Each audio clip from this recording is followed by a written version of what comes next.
Students, to all of you, I hope आप सभी online आ गए हैं। और लास्ट क्लास के अंदर हमने अपनी चारगाफ रूल को सही से देखा था कि क्या चारगाफ रूल होता है। और आज हम नेक्स्ट क्लास को प्रोसीड करते हैं आगे।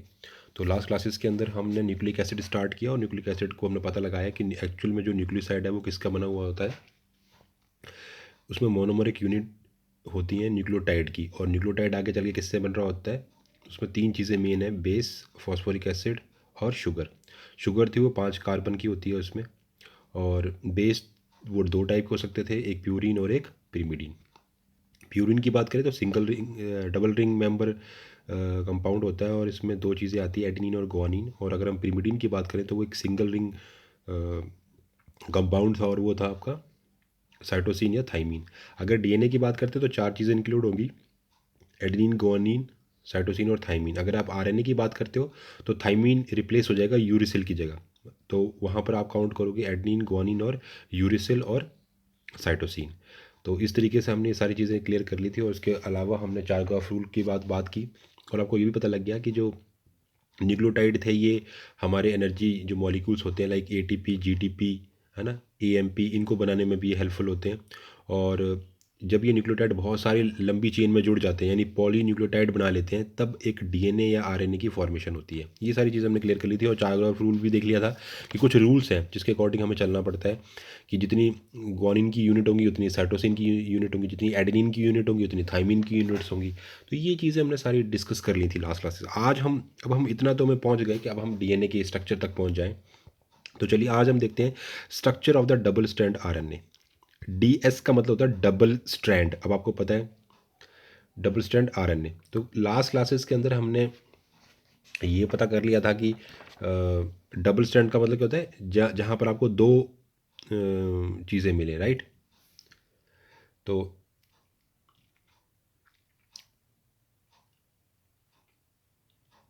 ये जो है स्ट्रक्चर ऑफ डीएस आरएनए ना करके इसको लिख देना डीएनए, यहाँ गलत हो गया, इसको लिख दें डीएनए। तो आज हम बात करेंगे structure of the double strand DNA, है ना। तो डीऑक्सी राइबो न्यूक्लिक एसिड कहता है वॉटसन एंड क्रिक ने, इसे आप थोड़ा सही कर लें, ये है डीएनए यानी डबल स्ट्रैंड डीएनए। आरएनए को हम बाद में देखेंगे कंप्लीटली, पहले आज हम बात करेंगे structure of the double strand DNA. तो कहता है सबसे दो साइंटिस्ट थे हमारे पास, वॉटसन और Crick. First describe the structure of DNA double helix. तो बोलता दो साइंटिस्ट थे वॉटसन और क्रिक ने, इन्होंने सबसे पहले डिस्क्राइब किया, किसको डिस्क्राइब किया, structure of DNA double helix. तो डीएनए के अंदर जो आपको डबल हेलिक्स जो मिल रहा था, डबल हेलिक्स का मतलब क्या होता है, अगर मैं आपको डबल हेलिक्स का मतलब क्या हुआ, इस तरीके से ये आ गया और डबल स्टैंड आ गया, है ना। और अगर इसको मैं हेलिक्स का मतलब ये होता है कि आपका जो है वो इस तरीके से जुड़ा हुआ है, सर्पिलाकार, स्पाइरल फॉर्म में ना। तो ये धागा जो यहाँ तो मैंने सीधे सिंपल दिखा दिया, और यहाँ पर ये ऐसे क्वाइल होके बैठा हुआ है। तो कहते हैं वाटसन किक ने सबसे पहले बात की डिस्कवरी की, तो जो डीएनए का जो स्ट्रक्चर है एक्चुअल वो कैसा है, डबल हेलिक्स है। ये डबल दो स्ट्रैंड है और हेलिक्स फॉर्म में। और कब किया उसने ये बात, कब प्रूव की थी, 1953 के अंदर। कैसे, using the X ray diffraction data of DNA. उसने एक्स रे डाटा डिफ्रैक्शन जो डीएनए का में रिसीव हुआ, और ये किसने किया था, R Franklin and M Wilkins ने। मतलब इन्होंने एक एक्सपेरिमेंट किया जिसका नाम था X ray diffraction data of DNA fibre. इन्होंने डीएनए फाइबर्स के ऊपर एक्सरे डिफ्रैक्शन डाटा निकाला इन्होंने। लेकिन जब इन्होंने ये चीज़ ऑब्टेन की ना, इन दोनों साइंटिस्ट ने, ये तो एक्सरे लिया इन्होंने डीएनए का, और उसके बेसिस पर इन दो साइंटिस्ट वाटसन और किक ने डीएनए का डबल हेलिक्स की खोज कर दी। इतनी बात क्लियर होगी। डाटा इनके थे और खोज इनकी हो गई। मतलब इन्होंने तो ये तो कुछ और काम कर रहे थे, ये तो डीएनए को एक्सरेज कर रहे थे, उसका डिफ्रैक्शन डाटा निकाल रहे थे, ठीक है। और बाद में वाटसन और केक ने क्या किया, उसका डबल हेलिक्स मॉडल क्रिएट कर दिया इसकी हेल्प से, इनके डाटा, इनके रिजल्ट की हेल्प से। कहता है Watson, Crick and Wilkins were awarded 1962 Nobel prize for the medicine. वो कहता है फिर आगे मेडिसिन के क्षेत्र में इन तीनों को क्या मिला, विल्किंस को, क्रिक को और वाटसन को नोबेल प्राइज़ मिला 1962 के अंदर, ठीक। किस लिए, discovery the molecular structure of DNA, DNA के आणविक संरचना को बताने के लिए, डीएनए की मॉलिकुलर स्ट्रक्चर की डिस्कवरी करने के लिए इन तीनों को, वाटसन, क्रिक और विल्किंस को क्या मिला, अवार्ड मिला, नोबेल प्राइज़ मिला, जो वर्ल्ड का सबसे बड़ा प्राइज़ होता है, वो भी किस फील्ड में, मेडिसिन की फील्ड में। R Franklin died by the cancer before the Nobel prize was awarded, जबकि फ्रैंकलिन को भी देना था लेकिन वो कैंसर की बीमारी की वजह से पहले ही, नोबेल प्राइज़ मिलने से पहले ही उनकी डेथ हो गई। ठीक।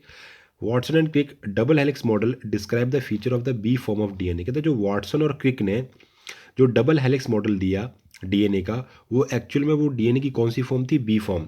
अब डीएनए की भी फॉर्म्स होती हैं, एक होता है ए फॉर्म, दूसरा होता है बी फॉर्म, एक होता है जेड फॉर्म। ये 3 फॉर्म के डीएनए होते हैं, इस चीज़ को याद रखना।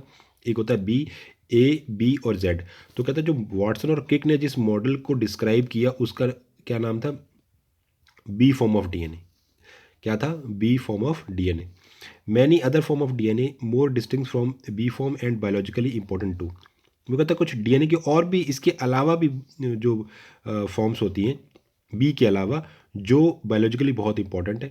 मोस्ट वेल नोन, जिनमें से जो ज़्यादातर जो अच्छी जानने वाली है वो है ए और जेड फॉर्म। तो यानी कि अपने पास 3 जो है बड़ी इंपॉर्टेंट है, A form of DNA, B form of DNA and Z form of DNA. तो बात इतनी क्लियर आ गई कि वाटसन और क्रिक को, जो एक्चुअली में हमारे पास 3-4 साइंटिस्ट हुए, वाटसन, क्रिक, जिन्होंने डबल हेलिक्स मॉडल दिया, और आर फ्रैंकलिन और एम विल्किंस ने एक्सरे डिफ्रैक्शन डाटा निकाला डीएनए फाइबर्स के ऊपर, और उसके रिजल्ट पे इन दोनों ने डबल हेलिक्स की खोज की। बाद में इन चारों को देना था, लेकिन 4 में से जो 3 थे वो उनको तो रिसीव हो गया, लेकिन जो फ्रैंकलिन थे उनकी डेथ हो गई due to cancer before Nobel prize awarded, right. मतलब नोबेल प्राइज़ मिलने से पहले ही उनकी डेथ हो गई, तो वो नहीं ले पाए, बाकी 3 को मिल गया।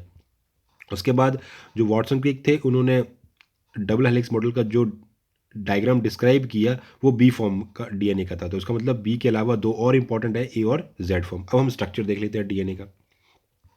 अब ये मैंने आपको डायग्राम दिखाया है, इसको अपना अच्छे से समझ लेना है। अब देखो, ये हमारे पास क्रोमोसोम है, ये क्रोमोसोम होते हैं। उसको थोड़ा जूम करके देखा तो क्रोमोसोम ऐसा खोल दिया, अभी तो ये थोड़े छोटे फॉर्म में, इसको हमने और बड़ा करके दिखा दिया, ऐसा है। फिर हमने इसको और जूम किया, ये क्रोमोसोम है यहाँ तक। ये जो आपको दिख रहा है ना सिंपल, इसको जब जूम किया तो ये ऐसे बने हुए हैं, ये दिख रहे हैं ना आपको, जैसे कचौरियों की तरह, गोल गोल गोल गोल गोल गोल, है ना। ये इसको और जूम किया, उसके बाद हमने इसको खोलना शुरू किया, अनबाइंड करना शुरू किया। तो यहाँ तक की स्टेज, यहाँ से लेके यहाँ तक, तो हम इसको क्या बोलते हैं, क्रोमोसोम। ये क्या होते हैं, क्रोमोसोम। क्या होते हैं, क्रोमोसोम। उसके बाद जब हमने इसी को हमने और ओपन करना शुरू किया, तो ये अंदर से ऐसे निकले। ये जो एक रिंग है ना, एक रिंग को हमने इंटरनली एक आर्म को खोलना शुरू किया, तो ये अंदर से ऐसे हैं। तो इसे कहते हैं क्रोमेटिन। इतने पार्ट को क्या बोलते हो, क्रोमेटिन। अब हमने इसको और अनबाइंड किया और ओपन किया, तो हमें पता चला कि बीच बीच में क्या, ये जो ग्रीन ग्रीन दिख रहे हैं ना आपको बॉल लाइक स्ट्रक्चर, ये है हिस्टोन प्रोटीन्स, इसे कहते हैं स्ट्रक्चरल प्रोटीन्स। ये जो प्रोटीन्स है वो आपको इसमें एडहेसिव नेचर की होती है, चिपचिपे नेचर की होती है, चिपक जाती हैं, और इनकी एक चार इकट्ठी होती है, उनको चारों तरफ धागा लिपट जाता है। फिर थोड़ा आगे चलते हैं, फिर जैसे मोती होते हैं ना, बीच बीच में मोती और धागा, तो बीच में ये बैंड है, और बैंड के बीच में क्या, मोती हैं। समझ आ रही बात, क्लियर हो रही है।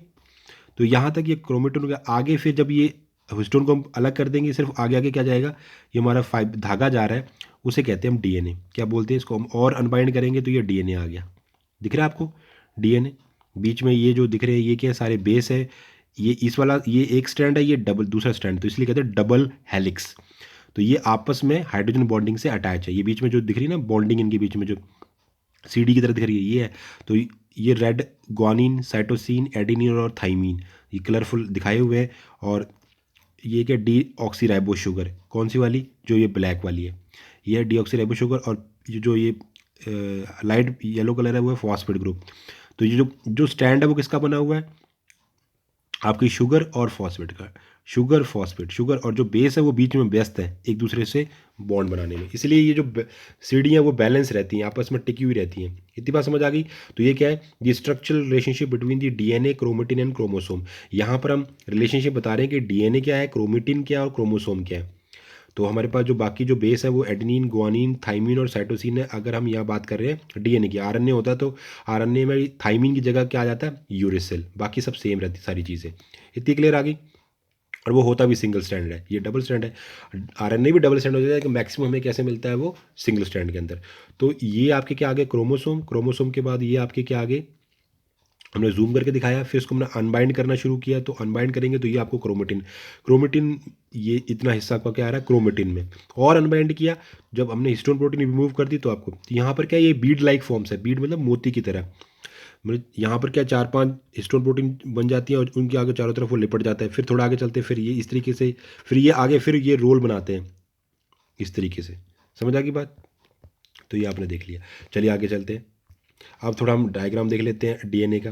तो ये आपको हमने पहले बताई थी कि ये क्या है, ये आपका ये इधर वाला क्या है स्ट्रैंड 1 है, और इधर वाला क्या है स्ट्रैंड 2 है, और आपस में ये जितने भी हमारे जो बेस है, बेस के हमारे पास ग्वानिन, साइटोसिन, एडेनिन और थाइमिन, ये आपस में हाइड्रोजन बॉन्डिंग की हेल्प से एक दूसरे से चिपके हुए हैं। इतनी बात क्लियर हो गई। बाकी हमारे पास डीऑक्सीराइबो शुगर है और फॉस्फेट ग्रुप है, कोई दिक्कत नहीं। आप डीएनए का आपको डायग्राम समझ आ गया, कलरफुल बनाया हुआ है हर चीज़। बीच में ये आपके क्या है, ये फॉस्फेट है, ये शुगर है, ये फॉस्फेट है, ये शुगर है, उसको डिफ्रेंशिएट किया हुआ है आपको, ताकि आपको दिखाई समझ में आए। तो इस तरीके का डीएनए का मॉलिक्यूल हमारी कहाँ मिलता है, हर सेल के, हमारी बॉडी के हर एक सेल के न्यूक्लियस के अंदर, सिर्फ आरबीसी को छोड़कर। आरबीसी करती है अपने न्यूक्लियस को रिमूव कर देती है, और अंदर के जितने भी उसके कोशिकांग होते हैं, ऑर्गेनील्स होते हैं, उनको सबको बाहर निकाल दे, फेंक देती है, ताकि उसके पास स्पेस बन पाए, ताकि वो ज़्यादा से ज़्यादा ऑक्सीजन को कैरी कर सके। उसका काम ही क्या कैरी करने का। चलिए आगे बात करते हैं। तो ये हमने चीज़ें सारी की सारी क्लियर कर ली। इतनी बात आपको क्लियर होगी। चलिए तो हम बात करते हैं। अब हमें ये पता लग गया कि जो डीएनए की वो 3 बेसिक मेन इंपॉर्टेंट फॉर्म्स है। एक हमारे पास है ए फॉर्म, फिर बी फॉर्म और जेड फॉर्म। तो पहले हम बी डीएनए को डिस्कस कर लें। डीएनए की जो बी फॉर्म है, बी डीएनए, कहता है फॉलोइंग मेजर फीचर्स। इसके मेन कुछ हमारे पास मेन बातें हैं। पहली बात है 2 long polynucleotide stands coiled around a central axis.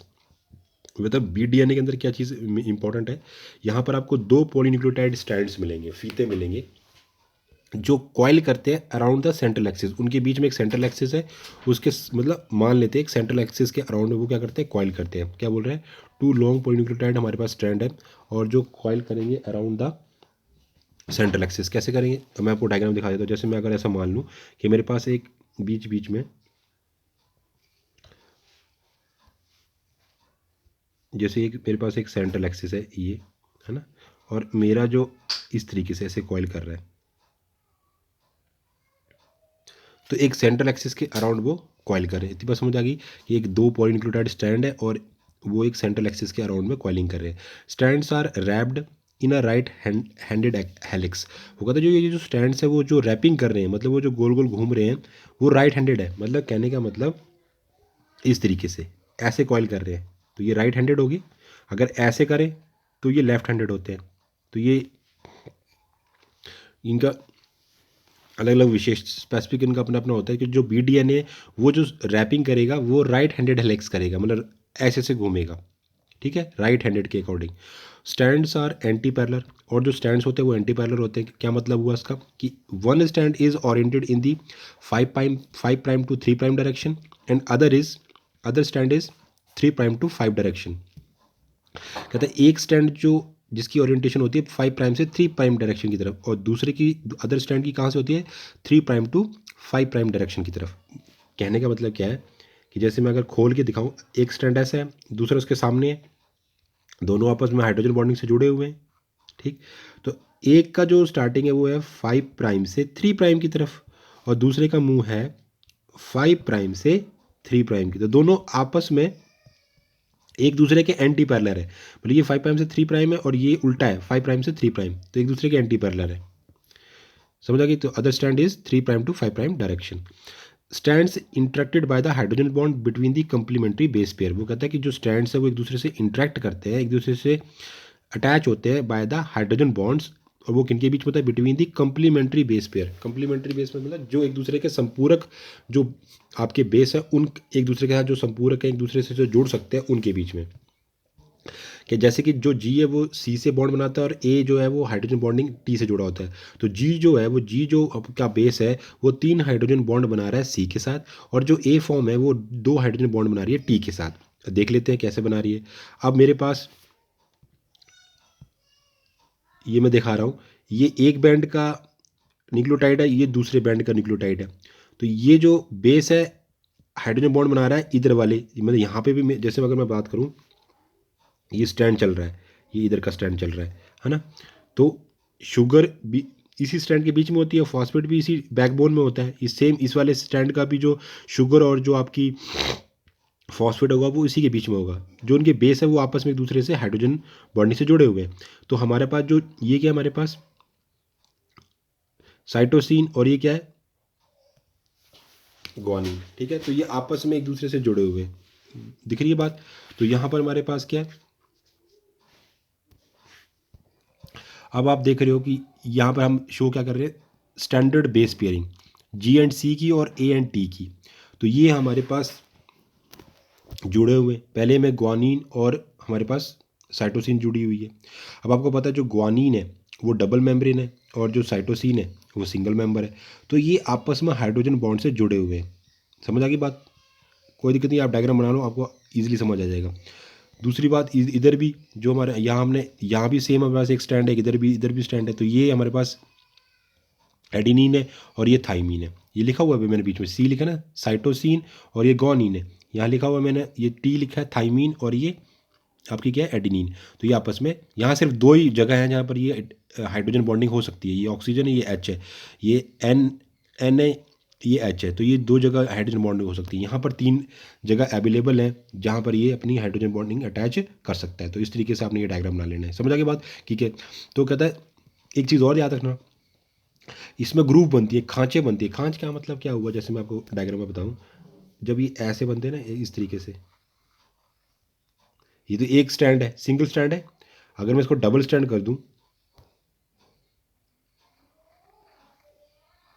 ये डबल स्टैंड कर दिया ना, तो ये देखो ये जो खांच बन रही है, ये खांच बन रही है ना, इसे कहते हैं मेजर और माइनर ग्रूव। जो ऊपर की तरफ बनी इस साइड, ये होती है मेजर ग्रूव, इसे कहते हैं मेजर। और नीचे की तरफ जो बनती है उसे कहते हैं माइनर ग्रूव। सेम यहाँ पे बनेगी, ऊपर की तरफ जो बनी उसे बोलेंगे मेजर ग्रूव, और जो नीचे की तरफ बनी यहाँ बोलेंगे माइनर ग्रूव। समझ आ गई बात, इतनी क्लियर हो रही है कि, या आप ऐसे याद रख सकते हो, जो डबल रिंग का जो ऊपर वाला हिस्सा है ना, जो इधर को जा रहा है डबल, ये डबल रिंग मेंबर रहेंगे आपका गोनिन है। तो जिस साइड इसका मुंह वो होता है मेजर ग्रुप। कौन सी होती है, मेजर। इधर भी देखो मेजर ग्रुप है, और नीचे देखो ये क्या है, माइनर ग्रुप। माइनर ग्रुप का मतलब गर्त या खांच। यहाँ छोटी वाली गर्त है, छोटी खांच है, या बड़ी वाली खांच है। समझ आ गई बात, चलिए आगे चलते हैं।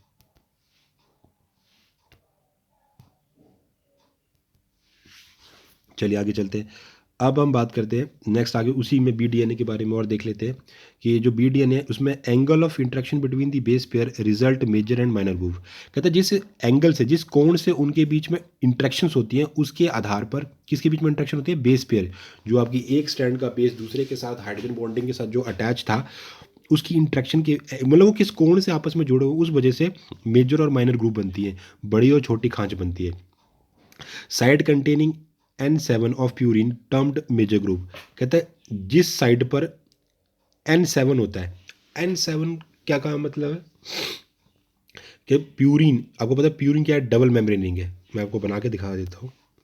प्यूरिन क्या थी आपकी,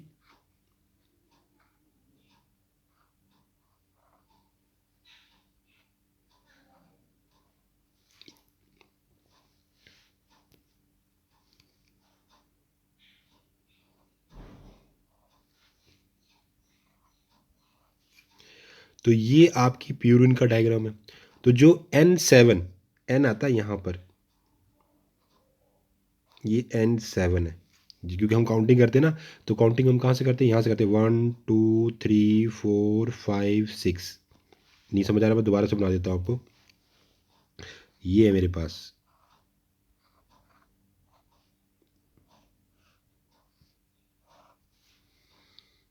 1 2 3 4 5 6 7 8 9। तो जो सेवन्थ वाली पोजीशन है यहाँ पर आता है नाइट्रोजन, है ना। ये हमारी किसकी, ये रिंग किसकी है दोनों, ये मतलब डबल मेंबर रिंग कौन होता है, प्यूरिन। पिरिमिडीन तो सिंगल रिंग मेंबर है। ये हमारा एक बेस है, कहता है जिस साइड पर आपको ये N7 वाली, अब अभी हमने मेजर ग्रुप और माइनर ग्रुप की बात की थी ना, तो जिस साइड पर आपको ये रिंग N7 जिस डायरेक्शन में होगा वहाँ पर क्या होगी आपकी मेजर ग्रुप, क्या होगी मेजर ग्रुप, बड़ी वाली कर्थ। इतनी बात क्लियर होगी। कहता है other side containing N3 purine, जहाँ पर N3 प्यूरिन आएगी वो आपकी क्या होगी माइनर ग्रुप होगी। देख लेते हैं डायग्राम में। देखो जहाँ पर ये N7 है ना, N7 जिस डायरेक्शन में होगी वो क्या कहलाएगा मेजर ग्रुव, और जिस डायरेक्शन में N3 नीचे की तरफ, ये N3 है, 3 नंबर वाले पे क्या आ रहा है, ये है ना 1 2 3 4 5 6 एन, जो ये नाइट्रोजन वो 3 नंबर वाली जो कार्बन नाइट्रोजन जो 3 नंबर वाली है, उसकी दिशा में क्या होगी माइनर ग्रुव, क्या होगी माइनर। जहाँ N7 वाला पोजीशन वाला होगा उसे कहेंगे मेजर ग्रुप। बात क्लियर होगी, चलिए आगे चलते हैं।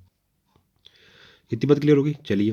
कहता है हेलिक्स डायमीटर इज 20 एंगस्ट्रम, और ये जो हेलिक्स का जो डायमीटर है वो कितना है 20 एंगस्ट्रम है।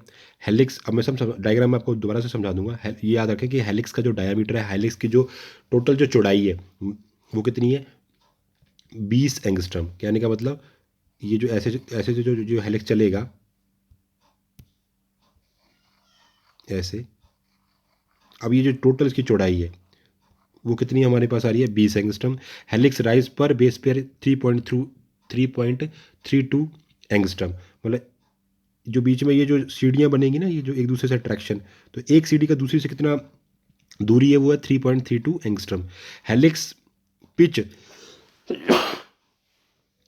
Helix pitch distance along axis पर 360 डिग्री टर्न। आगे क्या बोल रहा है कि हमारे पास जो हेलिक्स की पिच है, हेलिक्स पिच क्या होता है कि एक टर्न जिसे हम कहते हैं, जैसे कि मैं अगर आपको बना के दिखाऊं,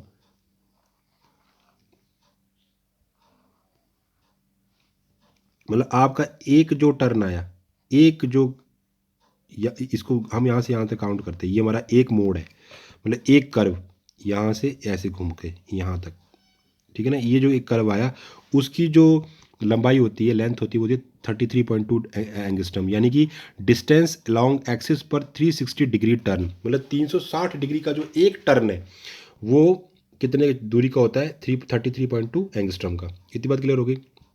आगे 10.4 बेस पेयर पर हेलिक्स टर्न, एक हेलिक्स टर्न के अंदर आपको कितने बेस पेयर मिलेंगे 10.4 10.4 बेसिस पेयर आपको मिलेंगे एक हेलिक्स टर्न के अंदर। बात क्लियर होगी। उसके अलावा मतलब कि कहने का मतलब क्या है कि मैं आपको एक बेस बनाऊं, जैसे मेरे पास ये है,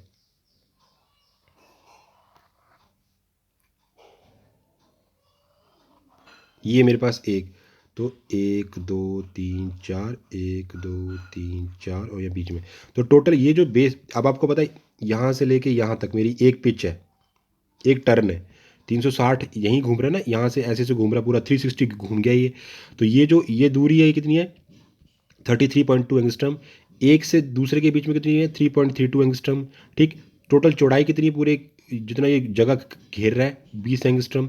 और आपको एक हेलिक्स, ये यहाँ से लेके यहाँ तक का एक हेलिक्स टर्न हो गया, इसमें आपको मिलेंगे 10.4 बेस पेयर, 10.5 लगभग 10.5 बेस पेयर यहाँ मिलेंगे आपको, राइट। तो base pair are inside of the molecule stacked close to each other, कहते जितने भी बेस पेयर हैं वो बीच में होते हैं, किनारे पे नहीं होंगे, बीच की तरफ होते हैं, और उस कहाँ होंगे inside of the molecule stacked close to each other, और इसी वजह से वो सारा का सारा जो मॉलिक्यूल है वो आपस में इकट्ठा रहता है। इतनी बात क्लियर होगी, चलिए आगे देखते हैं। अब हम डायग्राम में समझ लेते हैं। ये मैंने डायग्राम बनाया हुआ है, ये होगी मेजर ग्रूव, ये होगी माइनर ग्रूव। देखो यहाँ अंदर की तरफ ज़्यादा गर्त बन रही है, ये मेजर ग्रूव, और ये बाहर की तरफ है माइनर ग्रूव। ये टोटल हमारी एक हेलिक्स पिच है, हेलिक्स टर्न है जो 33.2 एंगस्ट्रम का होता है, और एक बेस पेयर से दूसरे पेयर के बीच की दूरी कितनी 3.32 एंगस्ट्रम होती है। इसे कहते हैं एक्सियल राइज, इसको क्या नाम देते हैं एक्सियल राइज। टोटल जो चौड़ाई है वो 20 एंगस्ट्रम, इसे कहते हैं हेलिक्स डायामीटर। किसने दिया था, वॉटसन एंड क्रिक ने डबल हेलिक्स मॉडल दिया। इतनी बात क्लियर होगी। चलिए अब हम, ये तो हमने पढ़ लिया बीट डीएनए के बारे में, अब देख लेते हैं जेड डीएनए के बारे में। कहता है जेड डीएनए ये कैसा होता है, left handed Z DNA has been mostly found in the alternating purine pyrimidine sequence. जो जेड डीएनए है वो कैसा होता है, लेफ्ट हैंडेड होता है, वो कैसा था राइट हैंडेड। कहने का मतलब वो यूँ था ऐसे, और जो जेड डीएनए वो इस डायरेक्शन में घूमेगा, तो इसलिए इसका क्या, इसको क्या बोलते हैं लेफ्ट हैंडेड। ये राइट हैंडेड है, ये बी डीएनए था और ये जेड डीएनए। ठीक। और कैसा है, मोस्टली फाउंड इन अल्टरनेटिंग प्यूरिन पिरिमिडीन सीक्वेंस, यानी Cg⁻n और Tg⁻n। तो यहाँ मोस्टली आपको जो अल्टरनेटिंग प्यूरिन पिरिमिडीन जो सीक्वेंस मिलेंगे वो Cg और Tg ये ज़्यादा मिलेंगे, है ना। वो नहीं मिलेगा आपको, AT नहीं मिलेगा, है ना। यहाँ पे क्या है, Cg एंड Tg ये सीक्वेंस देखने को मिलेंगे। यहाँ कहता है mostly found in the alternating purine pyrimidine sequence Cg और Tg, ए नहीं है यहाँ पर। ZDNA इज थिनर, पतला होता है, सिर्फ जो उसका डायमीटर है वो 180 डिग्री एमस्ट्रंग है। देन BDNA वो 20 एमस्ट्रंग होता है। Basis shifted peripherally of the helix, जो बेस है वो शिफ्टेड पेरिफेरी ऑफ हेलिक्स, वो हेलिक्स के पेरिफेरी में होते हैं, किनारे की तरफ, उसमें तो बीच में थे। Only one deep narrow groove to minor groove in BDNA, यहाँ सिर्फ एक ही डीप ग्रुप होती है माइनर ग्रुप के जो BDNA के कंपैरिजन में। अब देख लेते हैं, हम तीनों का कंपैरिजन कर लेते हैं। तो comparison of the difference form of the DNA, यहाँ हमने करैक्टर्स कुछ लिए हुए हैं और ये हमारे पास A फॉर्म है, B फॉर्म है DNA की, और ये Z फॉर्म है। कहता है हेलिक्स सेंस की पहले बात कर लें, ये राइट हैंडेड है, ये भी राइट हैंडेड होता है। Z कैसा होता है, लेफ्ट हैंडेड। रिपीटिंग यूनिट की बात करें तो यहाँ पे एक बेस पेयर है, यहाँ भी एक बेस पेयर है, यहाँ पे 2 बेस पेयर होते हैं। डायमीटर की बात करें, ये 23 एंगस्ट्रम का होता है, ये 20 का होता है, ये 18 का होता है। मेजर ग्रुप की बात करें तो यहाँ नैरो और डीप दोनों मिलेंगी, या वाइड और डीप मिलेगी, यहाँ फ्लैट है। उसके बाद माइनर ग्रुप की बात करें तो ये वाइड भी है और शैलो भी है, SHALLO। मतलब जो मेजर ग्रुप का टाइप कैसा है, एक तो नैरो है, पतली है और गहरी है, यहाँ पर काफ़ी बड़ी है और गहरी है, यहाँ पर वो फ्लैट है। माइनर ग्रुप की बात करें अगर हम A फॉर्म के अंदर, तो ये वाइड है और शैलो मतलब कम गहरी। यहाँ नैरो भी है, डीप भी है, और यहाँ पर नैरो भी है, इसमें भी नैरो और डीप है। राइज या बेस अलॉन्ग द एक्सिस, ये 2.3 एंगस्ट्रम की बीच में गैप है, इसमें 3.32 का है, और इसमें 3.8, यहाँ 3.8 लिखा हुआ है, देख सकते हो आप, ये लिख रहे हैं ना 3.8। उसके बाद पिच की बात करें या टर्न ऑफ हेलिक्स की बात करें, यहाँ 24.6 है, यहाँ 33.2 है, और यहाँ 45.6 एंगस्ट्रम है। इतनी बात क्लियर होगी। तो चलिए आज के लिए इतना काफ़ी है, और नेक्स्ट क्लास में हम मिलते हैं। तो आज हमने डबल स्टैंड DNA के बारे में, स्ट्रक्चर के बारे में देखा कि कौन कौन सी फॉर्म्स, अलग अलग फॉर्म्स होती हैं। कल हम उसकी DNA जो डबल स्टैंड हमारा DNA उसकी स्टेबिलिटी की बात करेंगे, और देन उसके बाद हम आगे अपने RNA को डिस्कस करेंगे ना। पहले हम DNA को पूरा कंप्लीट कर लेते हैं, फिर हम RNA स्टार्ट करेंगे। Thank you so much.